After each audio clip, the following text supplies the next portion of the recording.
Assalomu alaykum YouTube kuzatuvchilari. Men Berdiyev Bunyod Toshboyevich, travmatolog, ortoped shifokoriman. Bugun sizlar bilan tizza kasalliklari haqida gaplashamiz. Ya'ni qanday tizza kasalliklari, ularning kelib chiqish sabablari, oldini olish va samarali davolash usullari haqida eng yaxshi ma'lumotlarni beraman.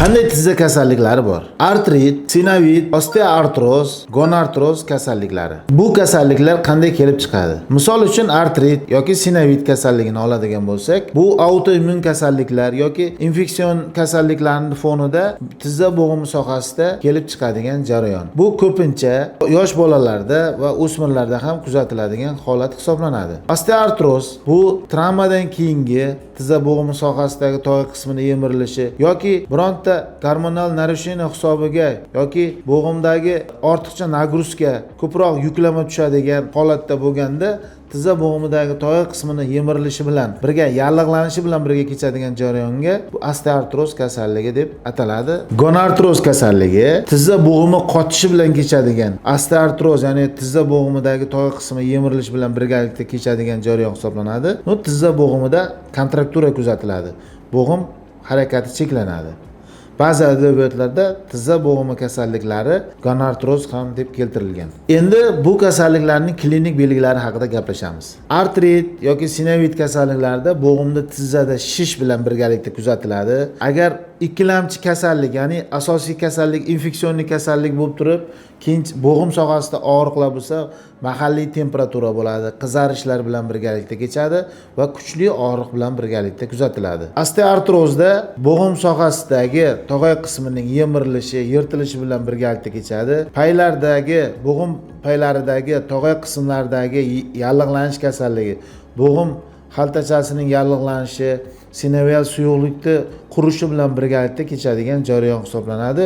Shuning hisobida bo'g'imda qirsillashlar, kuchli og'riqlar, harakatlarda, nagruzkalarda kuchli og'riqlar bilan birgalikda kuzatiladi. Gonartroz kasalligida tizza bo'g'imi sohasidagi harakat qisman cheklanadi. Yozuvchi bukuvchi harakatlarda ma'lum muddatga cheklanish kuzatiladi va bu kasallik gonartroz deb ataladi.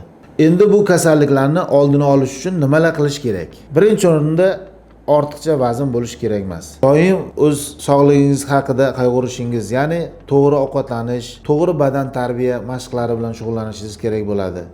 Va doimo harakatda, ko'proq harakatda bo'lishingiz kerak bo'ladi. Gipodinamiyani oldini olishingiz kerak, ya'ni kam harakatlikda oldini olishingiz kerak bo'ladi. Undan tashqari, organizmda vitamin D va kalsiy normadaligini aniqlab turishingiz kerak bo'ladi va havo almashtiradigan holatlarda, ya'ni sanitar kurort joylarda, toza havo bor joylarda ko'proq vitamin D ga boy bo'lgan havoda bo'lishingiz shart bo'ladi. Undan tashqari, sut mahsulotlariga ko'proq kunlik ratsional ovqatga kiritishingiz kerak bo'ladi. Bundan tashqari, kunlik ovqat ratsioniga tuxum mahsulotlari, oqsilga boy bo'lgan va yog'ga boy bo'lgan baliq mahsulotlari va ko'kat, meva sabzavotlarni kiritishingiz kerak bo'ladi. Bu mahsulotlarni iste'mol qilganingizdan keyin suyaklaringiz mustahkam bo'ladi va bo'g'im sohalaringizda paylar, svyaskalar ham mustahkamligi hisobiga bu kasallikni oldini olgan bo'lasiz. Endi esa kasalliklarni davolash haqida gaplashamiz. Artrit yoki sinovit kuzatiladigan yosh bolalarda va o'smirlarda birlamchi kasallik, ya'ni infeksion yoki autoimmun kasalliklarni o'zi infeksionist yoki mutaxassislar tomonidan, o'zini tor mutaxassislar tomonidan davolanadi va ikkilamchi kasallik o'z-o'zidan yo'q bo'lib ketadi. Ya'ni artrit yoki sinovit. Osteoartroz kasalligini